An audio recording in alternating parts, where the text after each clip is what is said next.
The moment the words left my mother's mouth, something inside me shifted.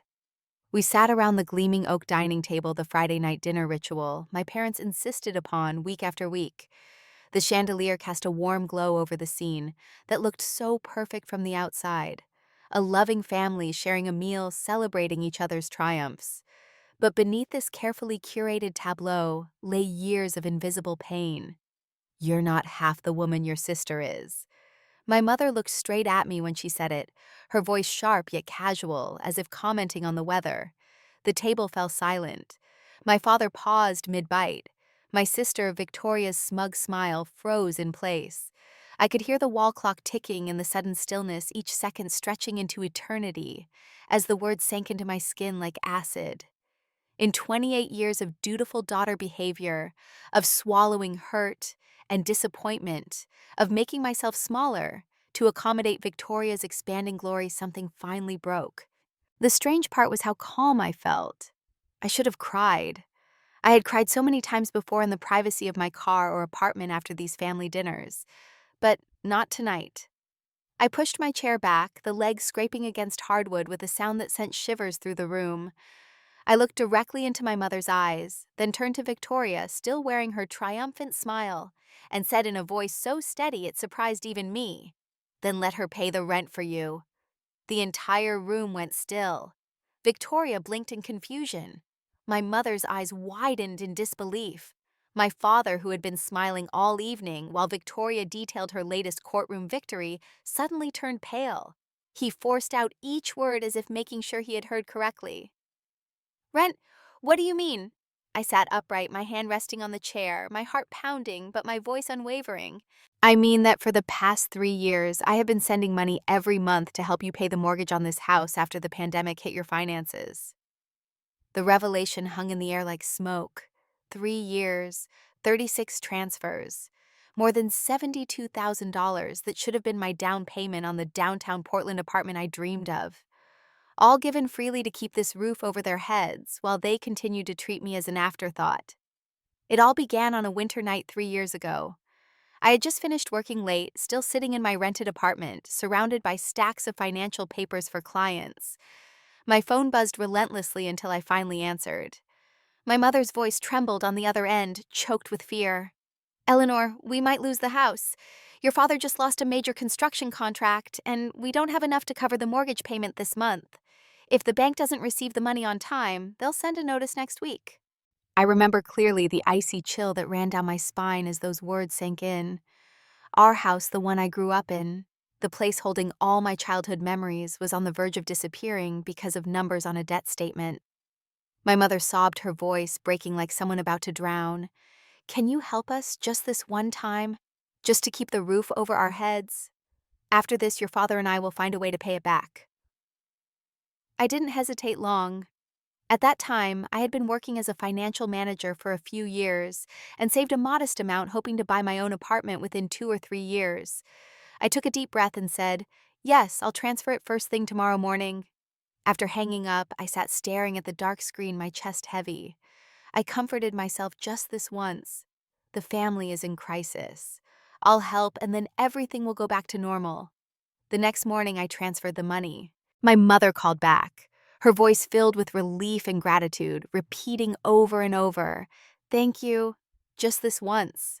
I believed her. I wanted to believe her. But once became twice, then 3 times. The next month, my mother texted, "Sweetheart, your father's company still hasn't recovered. Can you help just this month? Next month, we'll manage on our own." I agreed again. The following month came with the same promise. Just this once. Little by little, those transfers became routine until I eventually set up an automatic payment schedule with the bank. Every time I saw my account balance drop, I told myself, "Family comes first, I'll rebuild my savings later." But deep down, I knew my dream of owning my own apartment was slipping further away with each payment. One particular evening, while working late at the office, my father called. His voice no longer carried its old confidence, but was rough and heavy. "Eleanor, I hate having to ask you, but this month we really can't make it. If we lose the house, your mother will fall apart. I promise. Just this month." I sat staring out the window at the drizzle falling onto the street, feeling both pity and anger. Pity because my father had lost the pride he once carried. Anger because once again I had to put my own dreams on hold. Yet I nodded almost by reflex. 3 years, over 36 transfers, more than $72,000. That was the sacrifice I had made. And yet within the family, not once had anyone acknowledged it. Not once at these dinners had a single word of thanks been offered. To them, everything I gave seemed invisible, as if it were simply the expected duty of a daughter still unmarried without dependence with a steady income. And now, sitting at that dinner table when I finally spoke the truth, my parents immediately denied it.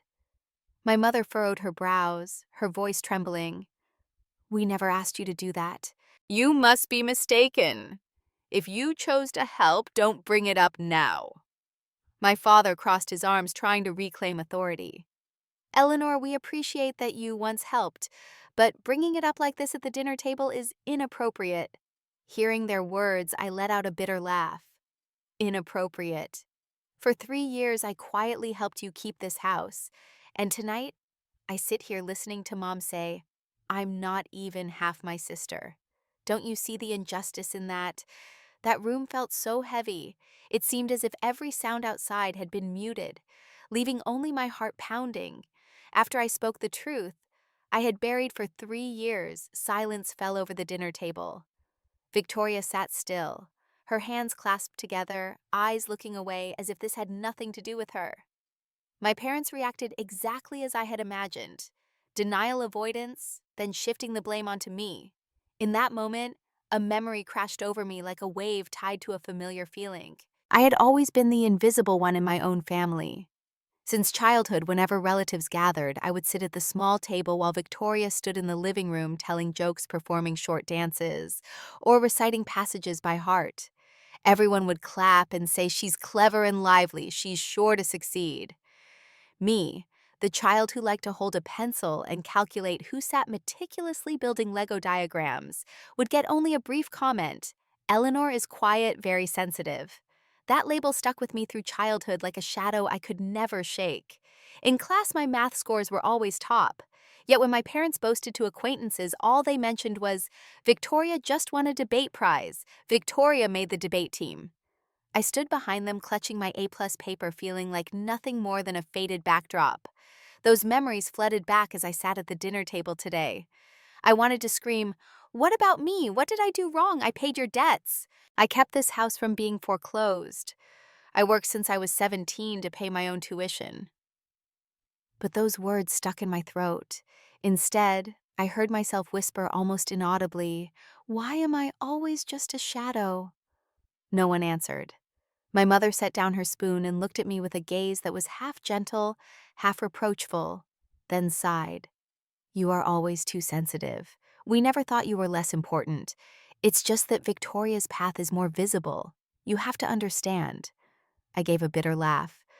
More visible meaning her work is in the spotlight, while what I sacrificed is only meant to be hidden. My words fell into silence. Victoria shifted slightly but still said nothing.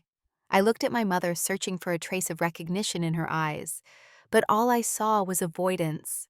In that moment, I realized the problem was not money. It was not the $72,000 that left my account. What hurt me so deeply was the truth that for years I had never been seen. My contributions, my efforts, they were all treated as a given, like an unnamed shadow in this house. I bent my head, clenched my hands, trying to stop the tears from falling. The feeling was a mix of sadness, humiliation, and a sudden clarity. I looked up, and for the first time, I met my parents' eyes without looking away. I spoke slowly, enunciating each word. "I understand now. The issue was never about money. The issue is that no matter what I do, you will never acknowledge me. I was never enough, and will never be enough because, in your eyes, I am only the shadow behind Victoria. I am done." That short sentence carried years of exhaustion, and all the times I had swallowed my hurt, and it shot into the air like an arrow. My father snarled, his voice like flint, "If you leave, do not come back." The words were so bitter I could feel each one sink into my skin, like a sentence condemning me to give up every remaining comfort. And I knew from that moment on a line had been drawn inside me. I no longer wanted to chase their approval. That night after the dinner ended in silence, I drove back to my small rented apartment in downtown Portland. The trip home felt longer than usual, not because of traffic, but because my mind was so tangled. I lost track of how many times the traffic lights had changed. My parents' words echoed in my head. "You are always too sensitive. Don't turn dinner into a list of what you've done." And worst of all, the way they avoided my eyes when I mentioned the 3 years of mortgage transfers. I stepped into my apartment, turned on the lights, and a heavy quiet settled over everything like a thick blanket. I dropped my bag on the floor, took off my shoes, and almost immediately collapsed into the small dining chair by the window. My hands trembled as I opened my laptop, logged into my bank account, and navigated to the scheduled transfer section. Every month, exactly on the 15th, a sum had been taken straight from my paycheck and sent to my parents' account. For more than 36 months, it had run quietly like clockwork. I stared at the screen, the cursor waiting, and after a few hesitant seconds, I clicked cancel. A confirmation popped up. "Are you sure you want to stop this automatic payment?" I took a deep breath and pressed yes. That was it. The first feeling that hit me was painful, as if I had just cut off a piece of myself. For 3 years, I had tied my identity to those payments. Eleanor, the daughter who took care of the family, who sacrificed, who put others first. Now that I had severed it, I felt hollow, as though I had betrayed the duty I had carried so willingly.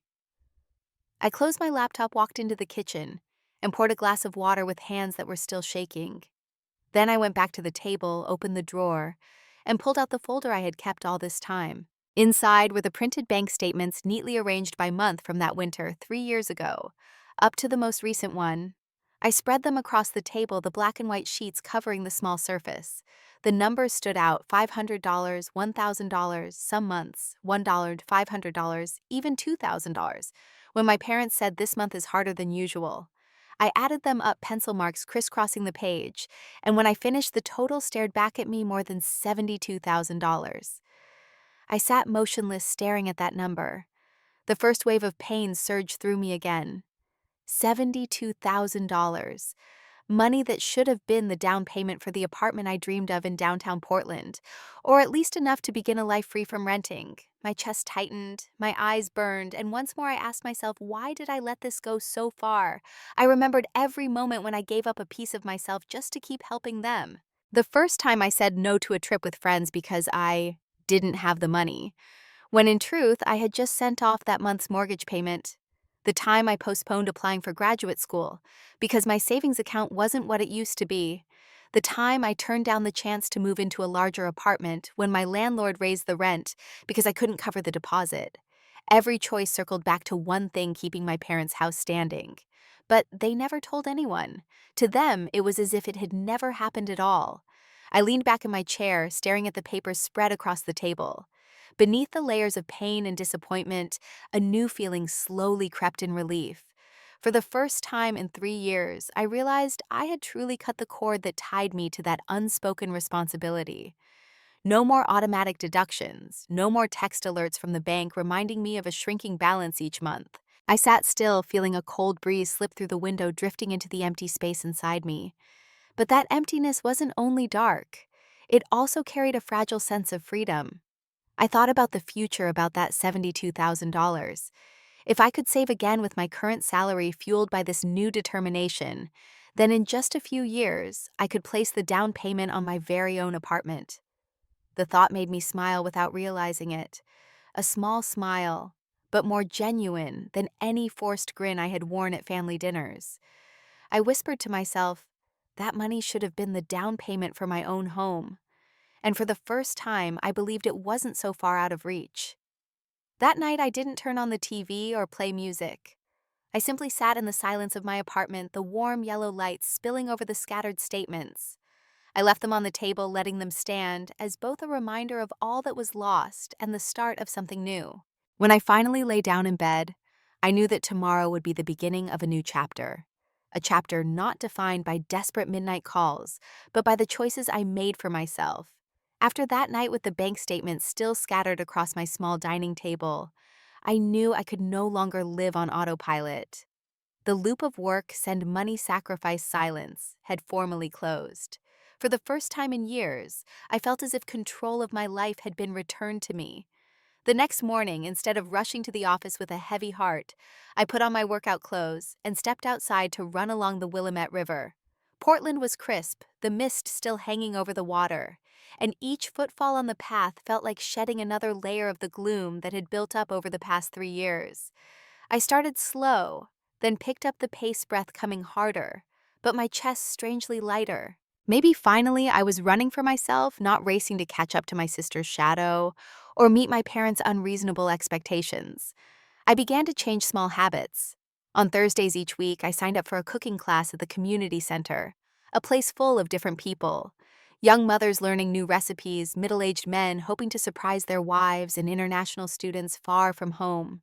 In that roomy kitchen under bright lights, no one knew me as the sister who's always compared to her successful sibling. They only saw me as Eleanor, a woman who loved making Italian food clumsy with desserts, but good at seasoning soups. We laughed when a loaf burned at the edges, and applauded when someone succeeded with their first tart.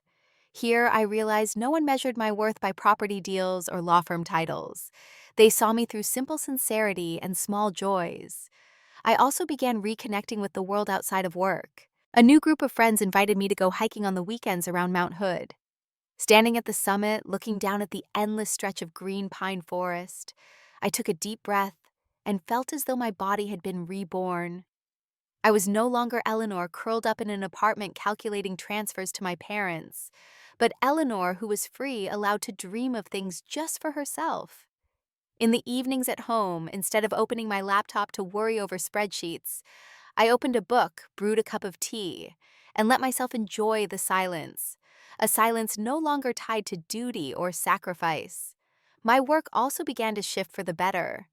Perhaps when my mind was no longer crushed by unfairness and heavy responsibility, I had more energy to focus. I took on tougher projects, stayed late at the office to complete financial analyses for major clients. One evening, the company director happened to walk by, saw me still bent over spreadsheets after hours, and paused to pat my shoulder. "I like your dedication, Eleanor," he said. "This company needs more people like you." That short compliment meant more to me than all of my mother's bitter comparisons. At least here, I was recognized for my own effort. A month later, I was given the role of team lead for a new project. The feeling of standing before the conference room presenting the financial plan to the entire board made my heart race, but filled me with confidence. When I finished my presentation, colleagues applauded, and my boss nodded in approval. I walked out of that room with feet so light they barely touched the ground. That was the moment I realized I was no longer a shadow. I was standing in my own light. Then one day, an email arrived from Seattle. A fast-growing fintech startup wanted to hire me as their director of financial analysis. The salary was more than 40% higher than my current pay plus equity in the company, an opportunity I had never dared to imagine while buried in family obligations. I printed the email and sat staring at it on my kitchen table, my mind full of questions. Moving would mean leaving Portland, the city that had shaped my adult years. At the same time, it would be a step toward freeing myself from the invisible net my family had been casting around me. I remembered the night I had counted every bank statement, my mother's words, "You are not even half of your sister," and my father's evasive look when I mentioned the money. A voice rose in my head. "It's time." I called my closest friend and told her about the offer. She screamed with joy. "Eleanor, you have to take it. This is the new beginning you deserve." Hearing that enthusiastic voice, my chest warmed. I opened my laptop and replied to the email, "I accept." And 4 words, but 4 words that freed me from the weight of my past. In the weeks leading up to my move to Seattle, I was both busy and excited. I walked around Portland more often, stopping by the little cafe under the Burnside Bridge, sitting by the window and watching people pass by. I knew the city had witnessed the years when I carried the weight of my family's burdens, but now it was also witnessing me stepping out to claim my own worth. As I packed my belongings and took the pictures off the walls of my rented apartment, I didn't feel sadness. Instead, It felt as though I was peeling away old chains, one layer at a time. On my last day in Portland, I ran again along the Willamette River. This time, I carried no heaviness with me, only a sense of exhilaration. I knew challenges lay ahead, but at least they would be challenges of my own, chosen by me. When I stopped to take a long breath, I heard my heart pounding, not from worry or fear, but from the pure happiness of finally beginning to live for myself. 6 months after arriving in Seattle, my life had changed faster than I could have imagined. My job at the fintech startup pulled me into a demanding but exhilarating rhythm. I learned to work alongside brilliant creative minds, people who didn't care who you were or where you came from, only about the value you brought. In that harsh but fair environment, I found the recognition I had longed for all those years. My salary was higher, my shares grew more valuable, and I watched my savings account climb month after month. One evening, sitting alone on the balcony of my rented apartment, I opened my personal spreadsheet, added up the numbers, and realized I finally had enough for the down payment on my first home. My heart raced like it had when I ran along the Willamette River, but this time not to escape sorrow, but out of excitement. I scheduled a meeting with a real estate agent over the weekend. We toured several apartments, some spacious but dark, others bright but too far from the city center. I didn't want to rush into a decision. I had waited too long, sacrificed too much to reach this point. I needed a place where I could walk in and immediately know this is my home. And then, when we stepped into a unit on the 16th floor of a newly built tower, I froze.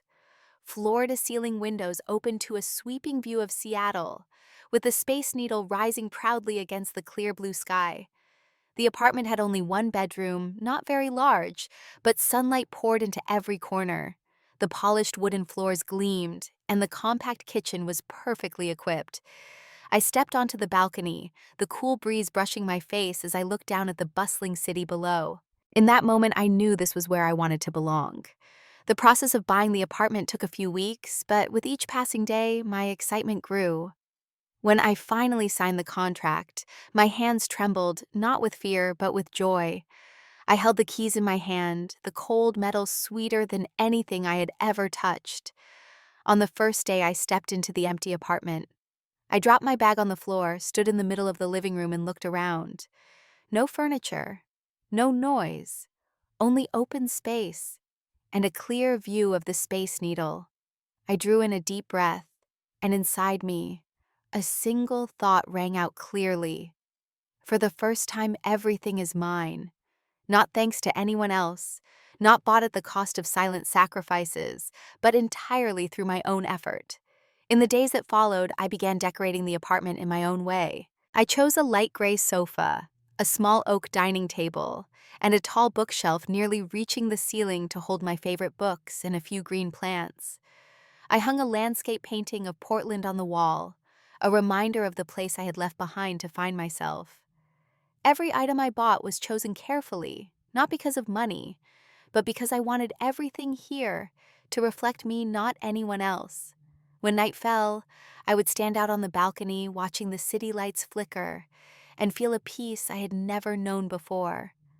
One evening, I snapped a photo from the balcony, just a corner of the Space Needle glowing in the fiery orange sunset, and posted it on my personal page. I didn't write much, just a short caption, a new beginning. I thought of it simply as a way to mark a milestone in my life. A few minutes later, my phone buzzed. The notification showed Victoria's name. Her message was only a few words. "You're really something. Why didn't you tell the family?" I stared at the screen, a rush of mixed emotions rising inside me. In her words, I heard more sarcasm than praise, as if my buying a home was something she hadn't expected. Or worse, something that threatened her role as the successful one in the family. I typed a few words in reply, then stopped. I turned off the screen and placed the phone face down on the table. Not because I had nothing to say, but because I no longer needed to say anything. I no longer needed recognition from her, from my parents, or from anyone else in the family. This apartment, this life, was the clearest proof of all. That evening, I poured myself a glass of wine, put on some soft jazz, and settled onto my new sofa. The space around me was still bare, but inside, for the first time in years, I felt complete. I was no longer Eleanor who sacrificed in silence, no longer Eleanor curled in the shadows of comparison to her sister. I was Eleanor, the woman who dared to cut the ties of the past, who built her own life, and who now sat in her own home watching the city lights shine beyond the glass. One weekend afternoon, as I was tidying up my new apartment in Seattle, my phone rang. The screen lit up with the name Mrs. Jensen, the elderly neighbor who lived across from my parents in Portland. I was a little surprised since we hadn't spoken in so long, but I answered. Her voice was cheerful, though tinged with hesitation. "Eleanor, dear, how have you been? I have something I thought you should know. I just walked past your parents' house and saw a large banner hanging outside. It was quite something. Let me send you a picture." Before I could respond, she had already texted it. When the screen lit up, my heart clenched. On the familiar wall above the front porch hung a wide white banner, bold red letters stretched across. "Congratulations, Victoria, for preserving the family home."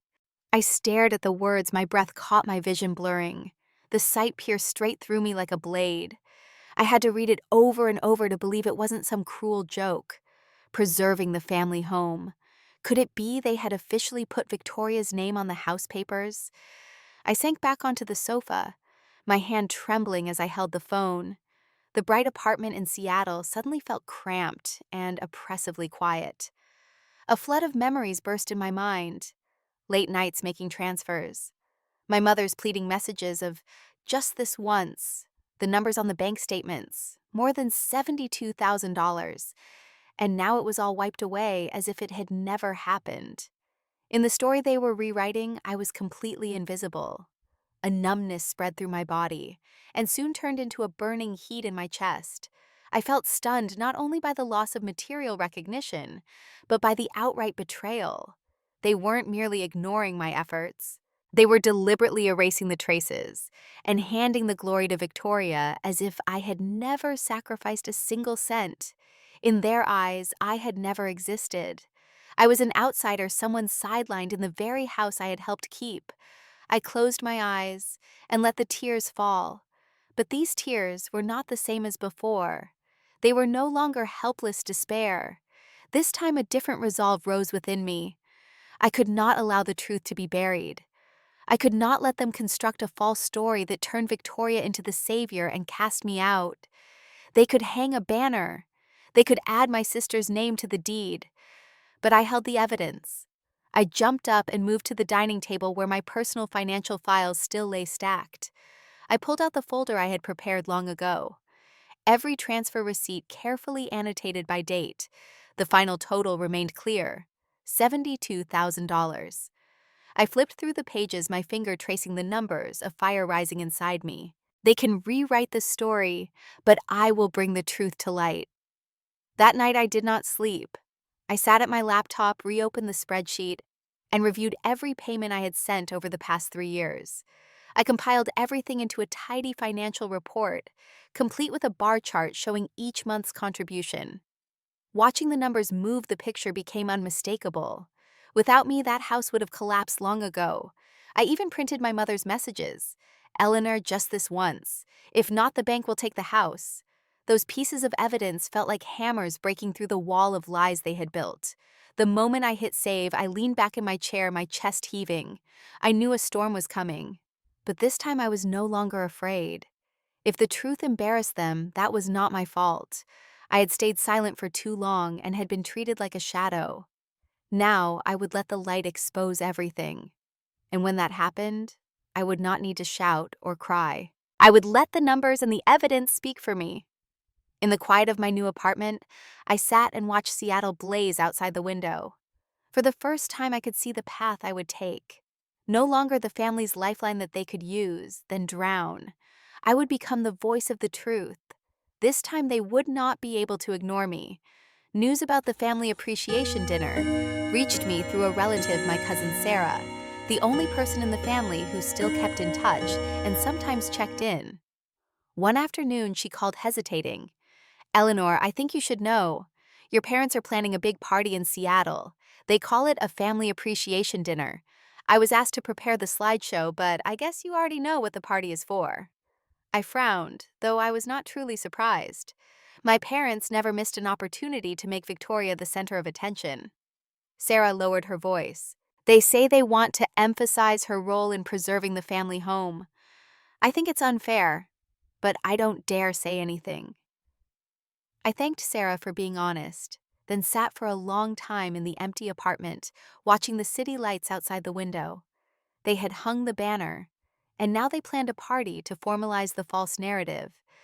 If I stayed silent again, it would mean I accepted being erased from the family's history. I pulled my folder closer, opened my laptop, and began working as if preparing a major financial project. I scanned every bank statement from 2020 to 2023, clearly marking the transfers to my parents' account. I recalled each note: mortgage support, helping out, just this month. I compiled everything into a massive Excel sheet and imported it into the professional analysis software I use at work. On the screen bar, charts appeared this month high, that month low, but the overall expense line kept rising. I looked at the final figure bolded in the corner, $72,000. My hands trembled on the keyboard. That number was not just money. It was 3 years of my youth sweat, missed opportunities to buy a home, my life sacrificed for a house that was now pushing me out. I didn't stop at the numbers. I added a clear timeline. The day my father lost his construction contract, the midnight call from my mother with the message, "Eleanor, if you don't help this time, the bank will take the house. Just this once, I promise." I still had that text, the shaky words glowing in the darkness of my phone. I believed it, and I wired the money that very night. I inserted a screenshot of that message into the report, placing it right below the heading, "The promise just this once," and beneath it, the chart 36 instances of just this once. I shaded the bar graph from green to red so that anyone who looked could see this wasn't chance. It was systematic sacrifice. While polishing the report, I thought about how my parents would react. They would be furious. They would deny it. But this time I had a weapon. The truth laid out sharp and undeniable. I wouldn't need to scream. I wouldn't need to plead. I only needed to stand tall and let the numbers and evidence speak for themselves. And then the opportunity came from Sarah. One evening she called again, sighing. "I finished the slideshow they asked me to make. It's just pictures of the house Victoria standing on the porch. Captions like, 'Thank you, Victoria, for keeping the family's fire alive.' It feels so fake." I sat in silence for a moment, then asked, "Sarah, can you send me the file? I'd like to give a few suggestions." She hesitated, but finally agreed. When the file arrived, I opened it and scrolled to the final slide. Just as I expected, bold words filled the screen. "Thank you, Victoria, for preserving our family home." I took a deep breath and got to work. I copied the entire file and made a separate version. All the photos and all the captions remained unchanged. I wanted the party to appear normal so that at the final moment the truth would explode. I added a sequence of slides following Victoria's section. First, a timeline of the transfer dates and amounts, then a 3-year bar chart, and then screenshots of the messages my mother sent me. I kept the final slide very simple. A photo of the house taken last summer with bold text underneath. This was my contribution. Don't forget it. When I ran through the slideshow, my heart pounded. Not out of fear, but because I was ready. Late that night, I saved the file in 3 different places: my laptop, a USB drive, and the cloud. I could not let a technical failure ruin the plan. I carefully prepared a printed financial report, bound it together, and put it in my bag. I pictured the scene: my parents standing before the relatives, proudly recounting Victoria's deeds, while I would quietly step forward, plug the USB into the projector, and let the truth reveal itself. I would not need to say much, just one sentence that kept repeating in my head: "If the truth embarrasses you, that is not my fault." In the days leading up to the dinner, I lived calmly on the surface while a fire burned inside me. I went to work in the mornings, led meetings, and signed reports for the company. In the evenings, I returned home, sat at the dining table, and stared at the folder and USB set neatly before me. I rehearsed in my head how I would walk forward, how I would plug in the USB, how I would say that single sentence. No trembling, no hesitation. Everything had to be decisive and steady, like a verdict delivered in silence. I would no longer be just the sister who was always compared, no longer a faded shadow. I would step forward, and this time everyone would have to see me. The restaurant in downtown Seattle glowed like a grand stage. That evening, I sat in my car in the parking lot for a long time before going inside. From a distance, I could see the familiar cars of relatives and silhouettes moving behind the windows. Everyone was dressed formally, radiant, as if preparing for a grand ceremony of honor family appreciation dinner. I smiled faintly, the cynic in my head still whispering, "They call it a family party, but in truth, it's a one-woman show for Victoria." Inside the restaurant, warm golden lights flooded the main hall. My father stood at the head of the long table, microphone in hand, wearing a self-satisfied smile. My mother sat beside him, eyes shining. And Victoria, the central figure, wore an emerald dress, her hair neatly pinned up, smiling gently, as if she truly carried the weight of the family on her shoulders. I stood quietly by the doorway listening to my father's words. We are so fortunate to have Victoria, the daughter who preserved the family home, who stepped up to make sure our family never lost our place of belonging. Applause swept through the room. I saw a few relatives lean in and whisper, nodding. In all that praise, no one mentioned my name. No one spoke of the nights I stayed up worrying about the mortgage or the 3 years of regular transfers. I might as well have never existed. The slideshow began playing on the large screen. Familiar images appeared one after another. The house blanketed in winter snow. Victoria standing proudly on the porch with a radiant smile. My parents with their arms draped around her. Words stretched across the slides. "Thank you, Victoria, for keeping the family's fire alive. Victoria, our pride." The hall filled with laughter, clinking glasses, lively chatter. I clenched my fists, feeling the blood in my veins boil. Yet I stayed still, waiting for the exact moment. And then it came. When the final slide appeared, instead of the words "Thank you, Victoria," the screen flickered and shifted to a stark white background with bold black letters, "Financial Contributions 2020-2023." The entire room froze. Forks and knives stopped midair. Chairs halted halfway, pushed back. Someone gasped. Others lifted their heads to look around. I could hear the pounding of my own heart, but outwardly I remained calm.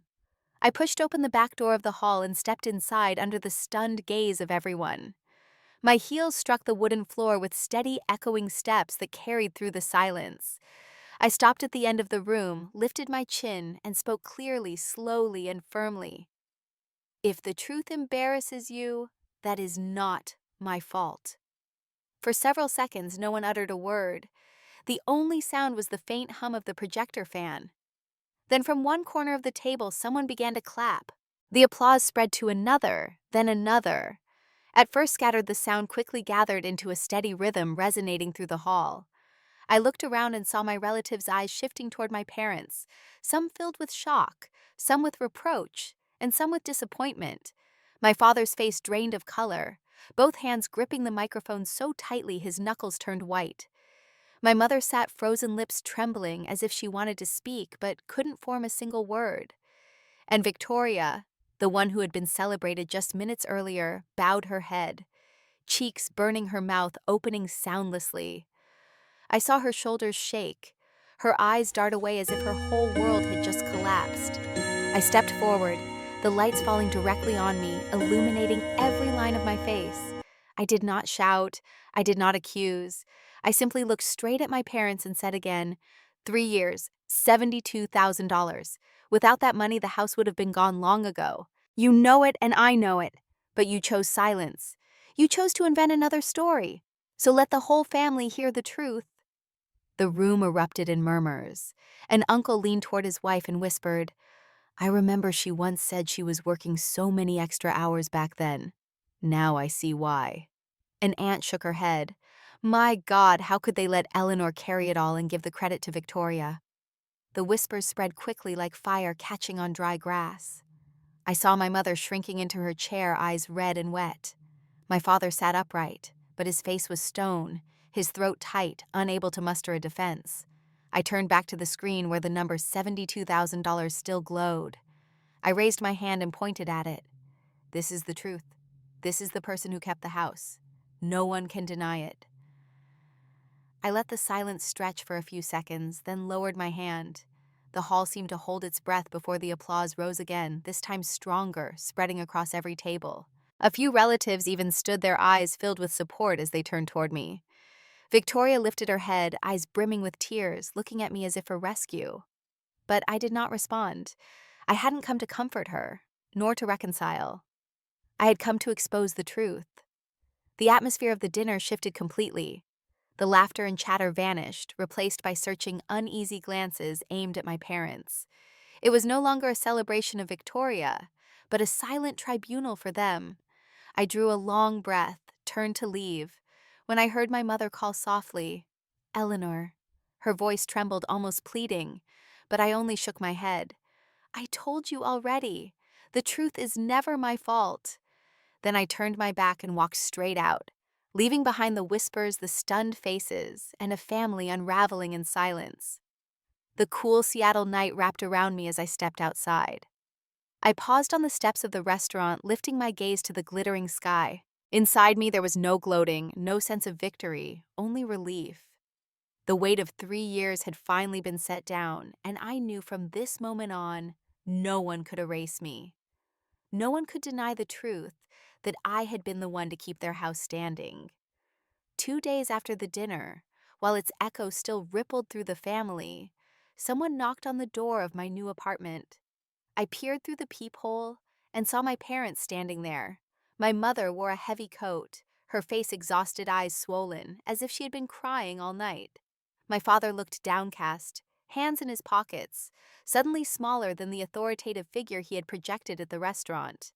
I hesitated for a moment, then opened the door. They stepped inside, their eyes hesitating as they took in my new space. Bright, tidy, clean, completely different from the tense atmosphere of the old house where I had poured money into keeping them afloat. My mother spoke first, her voice trembling, nearly breaking. "Eleanor, I'm sorry. We were wrong to stay silent, wrong to let you bear everything. We didn't realize how much you had sacrificed. After that night we talked. We will add your name to the deed. You deserve it. You kept the house intact." I stood still, looking into her eyes. Once those words would have brought me to tears, thinking finally I had been recognized. But now, standing in my own apartment with the keys on the table and walls painted in colors I had chosen, I realized I no longer needed that promise.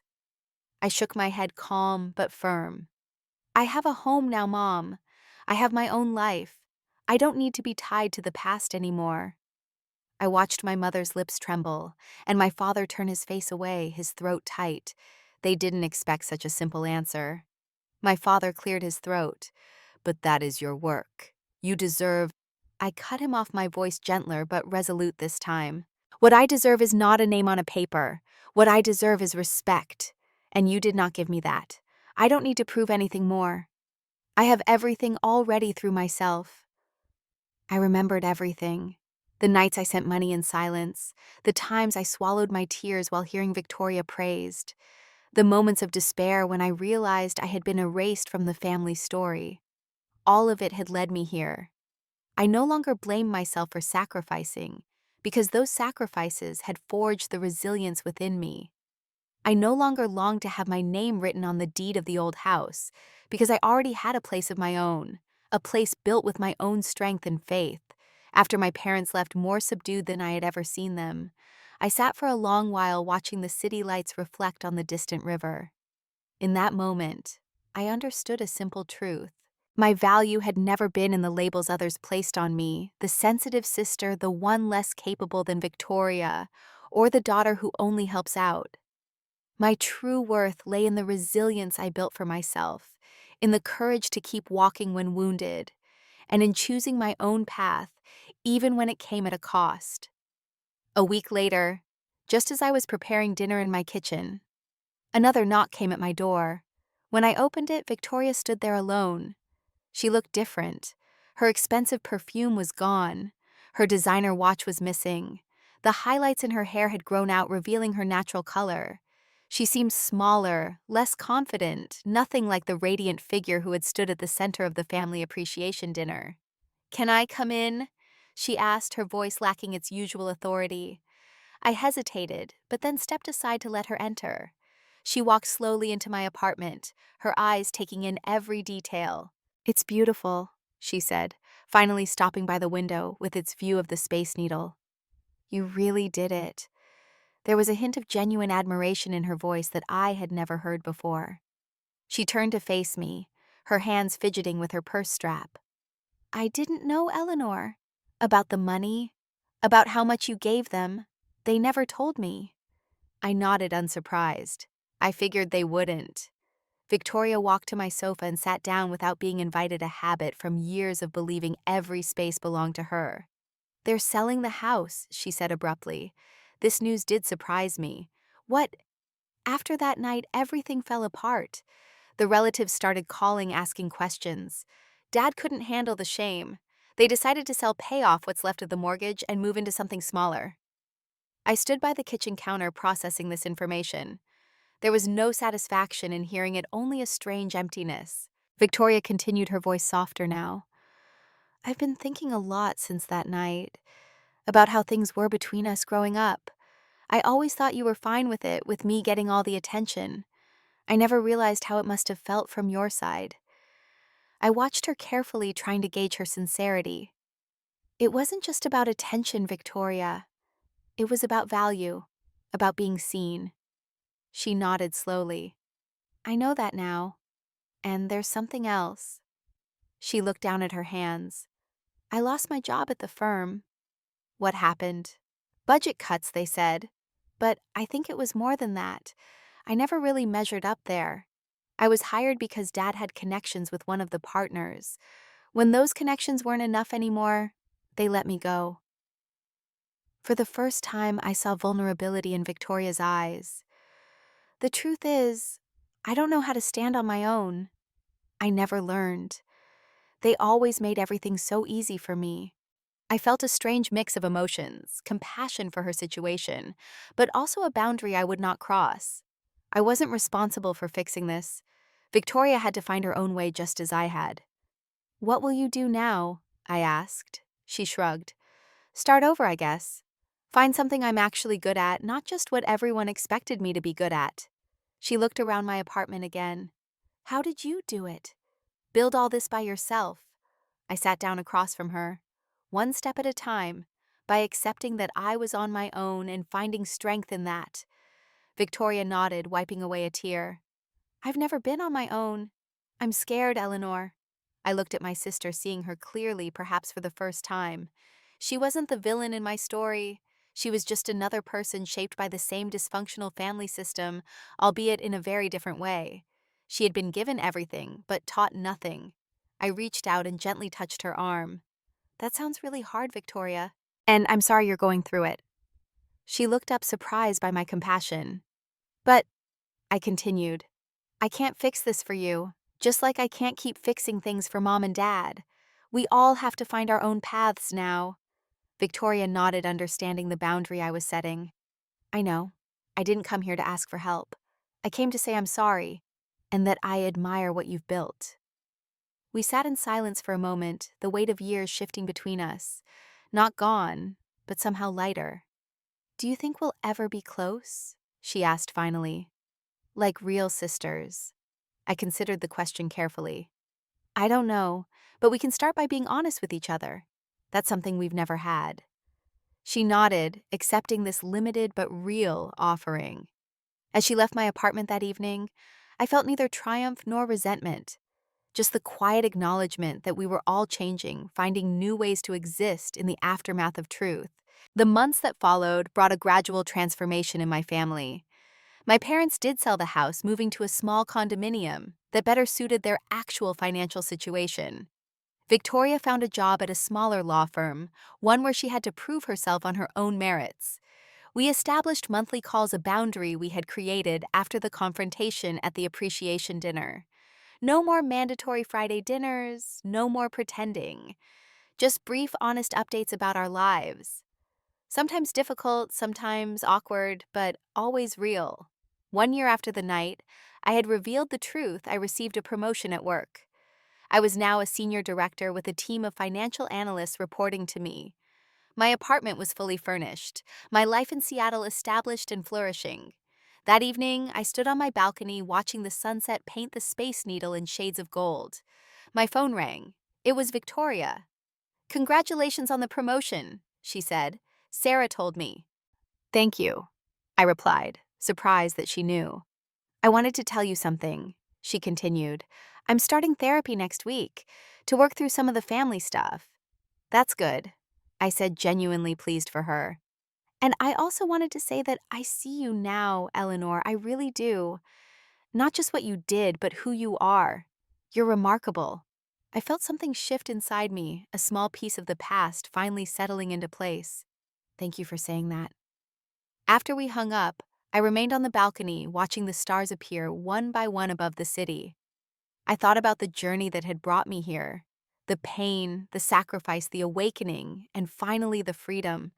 I had learned that my value wasn't something to be earned through usefulness or determined by comparison to someone else. It was something to be claimed by knowing what I would and wouldn't accept, by building a life that reflected my own choices, rather than others' expectations. The Seattle night blazed on, and I saw clearly that I had rewritten my story. It was no longer bound to denial or resentment. It was bound to the truth I chose to live. Your value does not lie in the labels others place on you. It lies in the resilience you build for yourself. 1 year had passed since the night of the family appreciation dinner, that pivotal moment when I had stood in the light of truth and refused to be erased. Now, on a crisp autumn morning in Seattle, I sat in my office overlooking the bustling financial district, reviewing quarterly reports for my team. The company had just completed a successful funding round, our valuation tripling, making my equity shares worth significantly more than I had ever imagined. A gentle knock on my door pulled me from the spreadsheets. My assistant Mia poked her head in. "Eleanor, the CEO wants to see you. He says it's important." I nodded, straightening my blazer as I stood. The walk to the executive suite no longer filled me with anxiety. I had earned my place here through merit and hard work, not through someone else's favor or pity. When I entered the corner office with its panoramic views of Elliott Bay James Chen, our CEO greeted me with a warm smile. "Eleanor, please sit down." He gestured to the leather chairs facing his desk. "I'll get straight to the point. The board and I have been discussing our expansion into the East Coast market. We need someone to head up the new Boston office, someone who understands our company culture and has the financial acumen to make it succeed from day one." He leaned forward. "We want it to be you." The offer hung in the air between us. Boston, a promotion, building something from the ground up. This would mean a significant salary increase, more equity, and the title of executive vice president, he continued. You'd have full autonomy to build your team. Of course, it would also mean relocating again. "When would you need my decision?" I asked, my mind already racing through the possibilities. "End of the week would be ideal. We'd want you to transition over the next 2 months." I thanked him for the opportunity and promised to consider it carefully. As I walked back to my office, I felt a familiar flutter in my chest. Not fear, but the exhilaration of standing at the edge of something new, something entirely my own.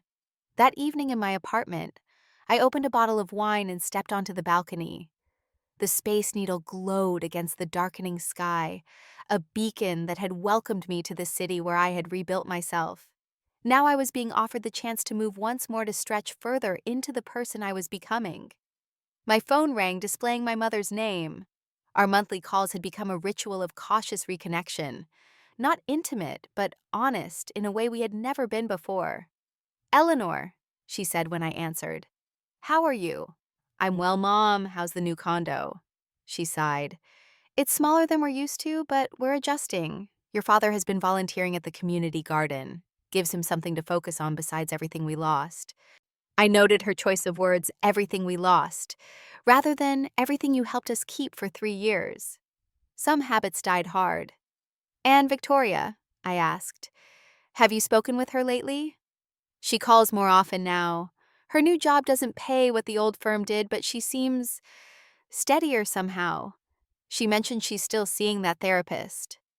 I nodded to myself, pleased that Victoria was continuing the work of understanding our family dynamics. That's good to hear. And what about you? My mother asked. Any news? I hesitated, then decided to share. Actually, yes, I've been offered a promotion to head a new office in Boston. It would be a big step up. There was a pause on the other end of the line. Boston is very far away, she finally said, her voice small. It is, I acknowledged, but it's a remarkable opportunity. Will you take it? I'm still deciding. Another pause longer this time. Eleanor, I know we have no right to ask anything of you after everything. But if you do move to Boston, will you still call sometimes? Even once a month like this? The vulnerability in her question caught me off guard. For the first time, she wasn't demanding or assuming, but asking. Perhaps it was a small step, but it was movement nonetheless. Yes, Mom, I would still call. After we hung up, I sat with my wine watching the city lights shimmer below. My thoughts drifted to the journey that had brought me here from the invisible daughter to a woman being offered leadership and responsibility on her own terms. The contrast was stark, yet somehow part of the same continuous thread of my life.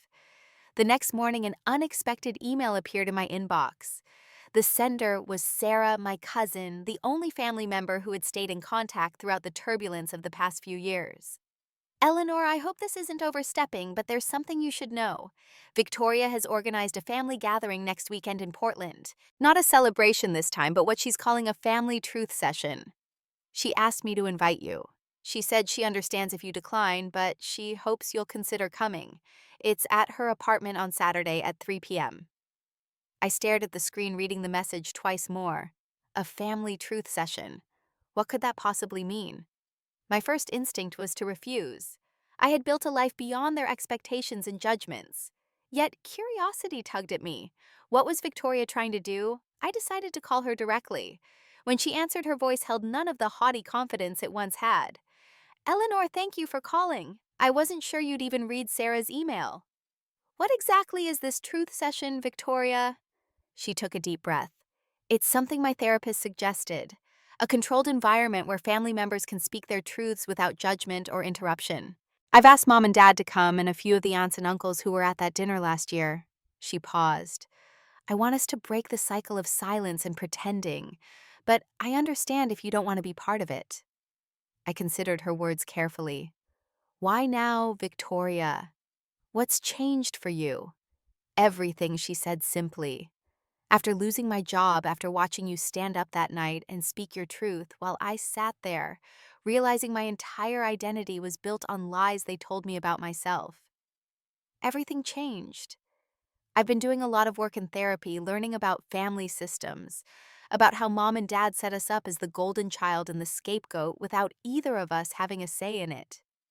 Her words resonated with terms I had come across in my own reading about family dynamics, terms that had helped me make sense of our shared past.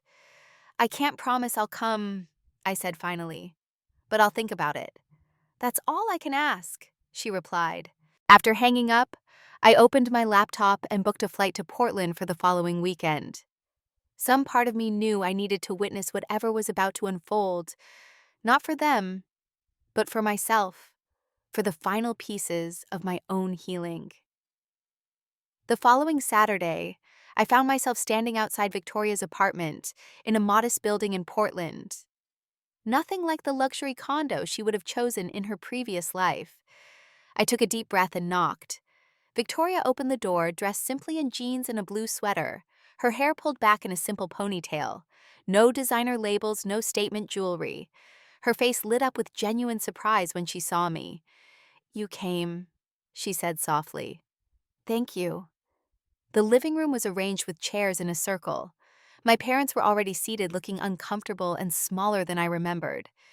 A few aunts and uncles sat nearby, including my father's brother Robert and my mother's sister Louise. In the center of the circle sat a middle-aged woman with kind eyes and a notepad.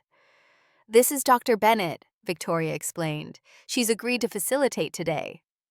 I took a seat directly across from my parents, maintaining eye contact without hostility or submission. Dr. Bennett smiled warmly at everyone before speaking. Thank you all for coming. Victoria has invited you here today for what she's calling a family truth session. This is a space where each person will have the opportunity to speak their truth without interruption. The goal isn't to assign blame or demand apologies, but to acknowledge realities that have been denied or minimized. Victoria, since this was your idea, would you like to begin? Victoria nodded, sitting up straighter. First, I want to thank everyone for coming, especially Eleanor. She turned to me. For most of my life, I accepted the story our parents told about us, that I was the special one, the successful one, the one who deserved attention and praise. I never questioned why Eleanor received so little recognition or support. I never asked why her achievements were minimized while mine were celebrated. She looked down at her hands. When Eleanor revealed at that dinner that she had been financially supporting our parents for years, while they continued to praise me and ignore her contributions, something broke open in me. I realized I had been complicit in her erasure. I had accepted unearned privilege at her expense. My mother shifted uncomfortably in her seat. My father stared at the floor. Victoria continued, her voice growing stronger. Since then, I've been working to understand the family dynamics that shaped both of us. I've learned about the golden child and scapegoat roles that narcissistic family systems often create. I was cast as the golden child, given everything, but also trapped in a role of perfection I could never truly live up to. Eleanor was cast as the scapegoat, expected to give everything while receiving nothing in return. She looked directly at our parents now. What you did to both of us was wrong. You didn't just hurt Eleanor by erasing her contributions and treating her as less than. You hurt me too by raising me to believe my worth came from external validation and accomplishments, rather than my inherent value as a person. When that validation was taken away, I collapsed because I had no internal foundation to stand on. The room was silent. I watched my sister with new eyes, seeing the genuine growth and self-awareness she had developed over the past year. Dr. Bennett nodded encouragingly. Thank you, Victoria, for that honest sharing. Who would like to speak next? To my surprise, my father raised his hand. When Dr. Bennett nodded to him, he cleared his throat awkwardly. I don't know how to do this, he began, his voice rough with emotion. I've spent my whole life believing a father's job was to project strength, to never admit weakness. He looked up at me, then at Victoria. When my business began failing after the pandemic, I felt like I had failed as a man, as a provider. I couldn't bear to face that failure, so I hid it. I let Eleanor bear the burden instead, and then I couldn't even acknowledge what she'd done, because it would mean admitting my own inadequacy. He wiped at his eyes. I was raised to believe that real men don't show vulnerability, don't ask for help. My father never once told me he was proud of me or that he loved me. I thought that was normal thought. That was how you raise children, to be strong. But sitting here now, seeing what that approach has cost us all, his voice broke. I was wrong, and I am so deeply sorry. My mother reached for his hand, her own tears falling freely now. When it was her turn to speak, her voice trembled. I always told myself I was protecting this family, she said. Protecting your father's pride by not discussing our financial troubles openly. Protecting Victoria by praising her so she wouldn't feel pressured. Protecting you, Eleanor, by not burdening you with family problems. She shook her head.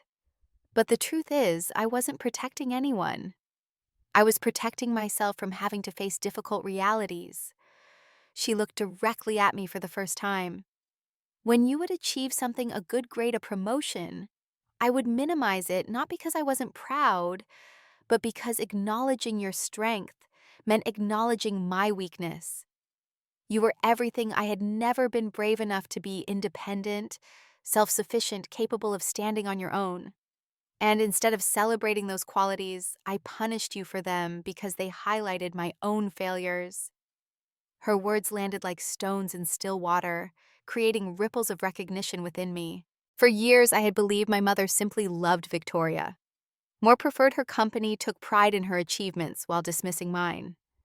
I had never considered that my independence might have threatened her, that my self-sufficiency might have highlighted her own dependence.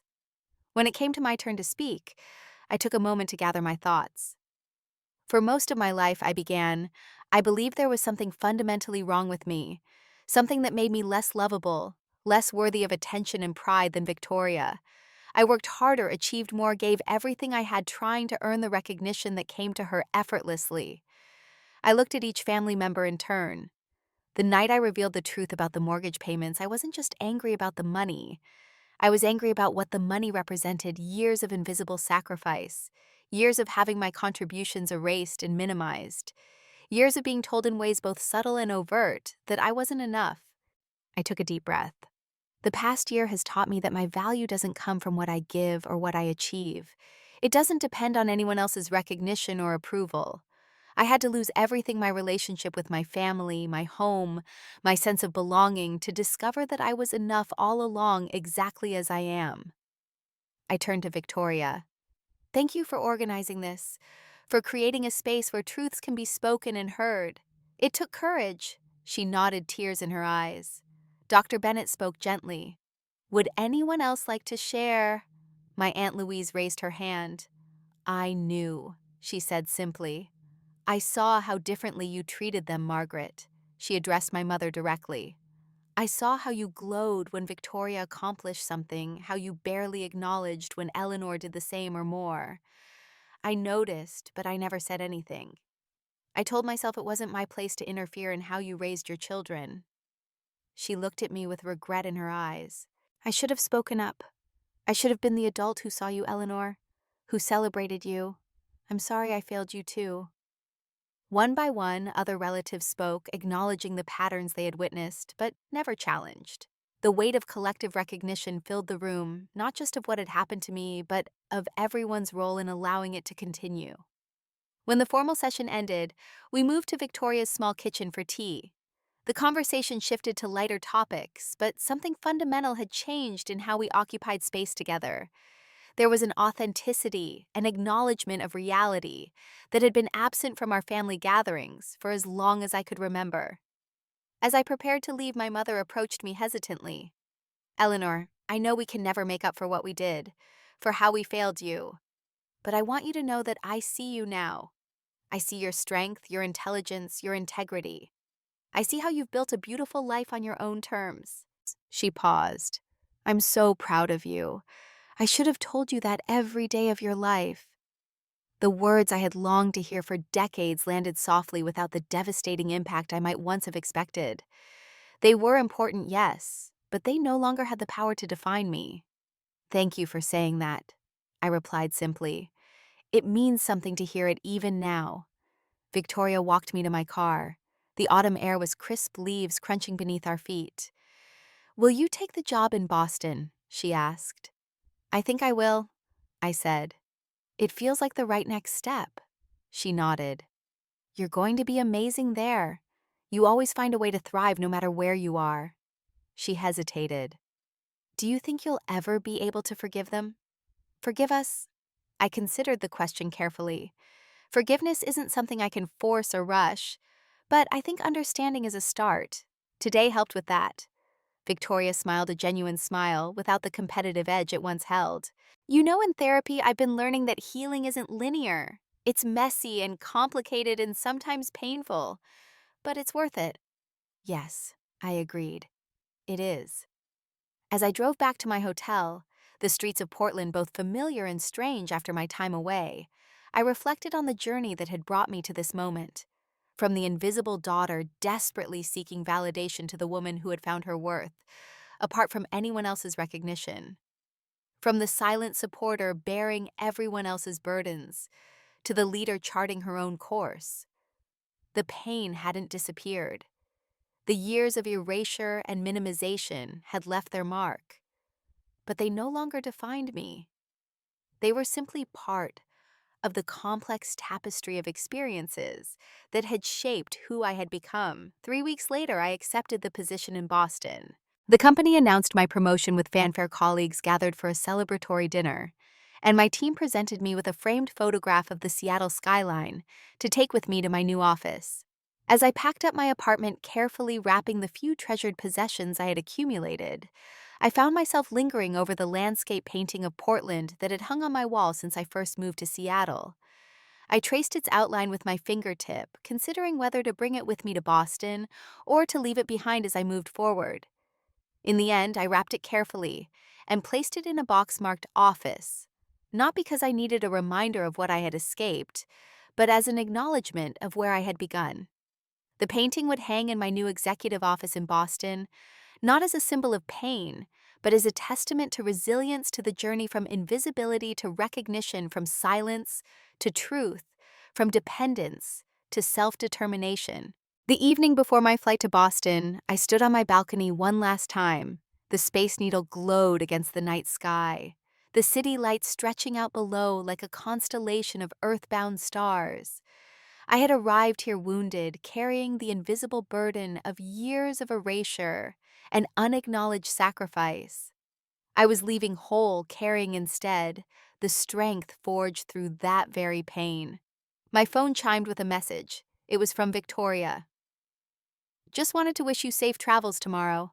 Boston is lucky to have you. So was Portland, even if we didn't realize it then. Fly safe, sister." I smiled, typing a simple reply. "Thank you for everything." As I turned back to the view, a sense of profound peace settled over me. The journey ahead would bring new challenges, new opportunities for growth, new chances to define myself on my own terms. I was ready. In the quiet of that final Seattle night, I whispered a truth I had fought so hard to learn. Your value isn't determined by those who couldn't see it. It lives in the strength you find when you stand alone in the boundaries you set, when they're needed most, and in the life you build when you finally put yourself first.